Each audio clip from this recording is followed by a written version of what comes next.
Hello guys, আসসালামু আলাইকুম বন্ধুরা, সবাই কেমন আছেন? এখন আমি যাচ্ছি টুঙ্গিপাড়া বঙ্গবন্ধু লঞ্চ ঘাটে।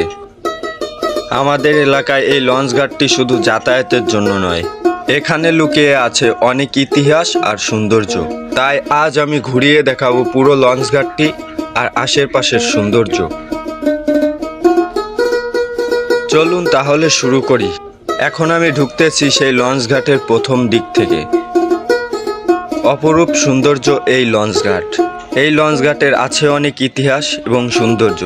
তাই শুরু করতেছি আমাদের সেই লঞ্চ ঘাটের প্রথম দিক থেকে। এটাই হচ্ছে সেই বঙ্গবন্ধু লঞ্চ ঘাট। নাম শুনলেই বোঝা যায় এখানে বঙ্গবন্ধুর অনেক স্মৃতি জড়িয়ে রয়েছে।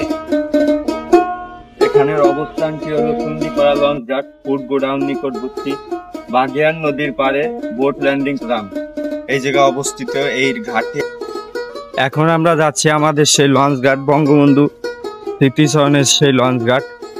এখন আমরা সেই দিকে ঢুকতেছি।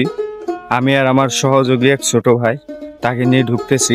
অনেক সুন্দর একটা জায়গা, আপনারা দেখতে থাকুন। অনেক সুন্দর প্লেস এবং অনেক সুন্দর জায়গা এখানে। এখান থেকে নদী পথে এক সময় মানুষ যাতায়াত করত।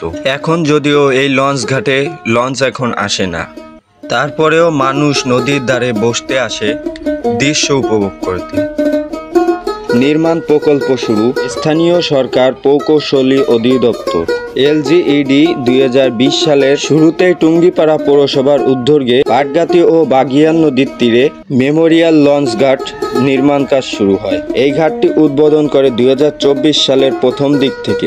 আমাদের মাননীয় প্রধানমন্ত্রী শেখ হাসিনা নিজ হাতে উদ্বোধন করে এই ঘাটটি। মোহাম্মদ, তোমার যে এই ঘাটটি এসেছো, এই ঘাটটিতে তোমার কেমন লাগছে এসে? অনেক ভালো লাগছে। এখানে আমি ছোটবেলা থেকেই আসি, তো এটা অনেক আগে বানানো হয়েছে। এটা খারাপ না, অনেক ভালো। তো এটা আমাদের ছোটবেলার অনেক স্মৃতি রয়েছে এই ঘাটে। এই ঘাটে এসে বঙ্গবন্ধু নামতেন, লঞ্চে করে আসতেন, তো তিনি এই ঘাটে এসে নামে। নদীর বাতাস আর শান্ত পরিবেশ আসলেই মনটা ভালো করে দেয়।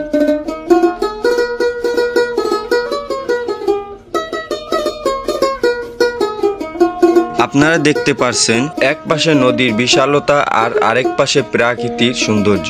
নদীর পানি এত শান্ত দেখে মনে হচ্ছে যে আয়নার মতো।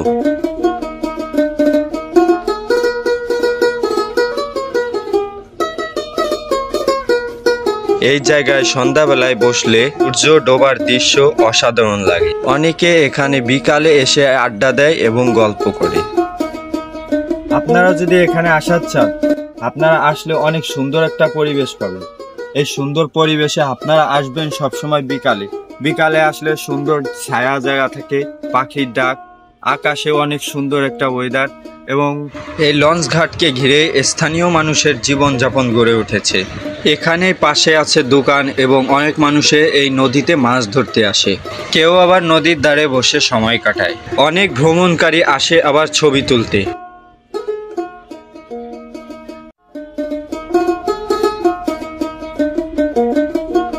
আসলে টুঙ্গিপাড়া মানুষের কাছে এই লঞ্চ ঘাটটি শুধু একটি ঘাট নয়, টুঙ্গিপাড়া মানুষের কাছে আসলে এই ঘাটটি একটি আবেগের জায়গা। আমি যখনই এই ঘাটে আসি আমার মনে হয় আমি ইতিহাসের সাথে যুক্ত হয়ে যাচ্ছি।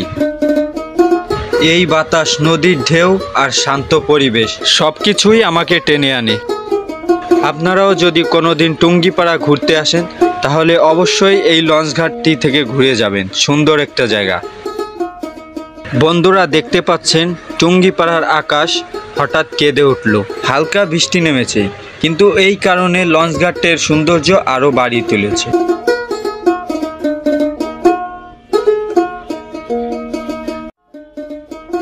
আকাশে মেঘ আর নদীতে ঢেউ, আর তার সাথে টুপটুপ বৃষ্টির শব্দ। মনে হচ্ছে প্রকৃতি আমাদের জন্য বিশেষ দৃশ্য এঁকে দিল।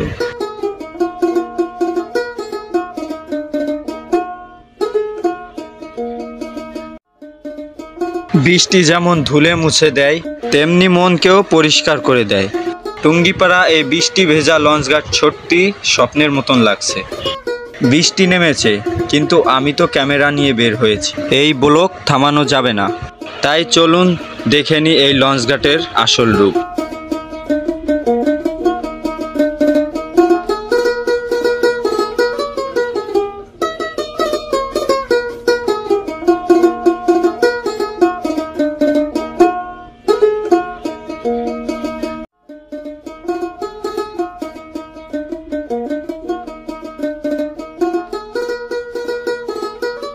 তো বন্ধুরা, আজকের এই ছিল ব্লগ টুঙ্গিপাড়া বঙ্গবন্ধুর ঘাট নিয়ে। আশা করি আপনাদের ভালো লাগছে, তাই অনুরোধ রইল সবার কাছে এই ভিডিওটা ভালো লাগলে লাইক, কমেন্ট এবং শেয়ার করবেন। আর আমার চ্যানেল সাবস্ক্রাইব করতে ভুলবেন না। তো সবাইকে আল্লাহ হাফেজ।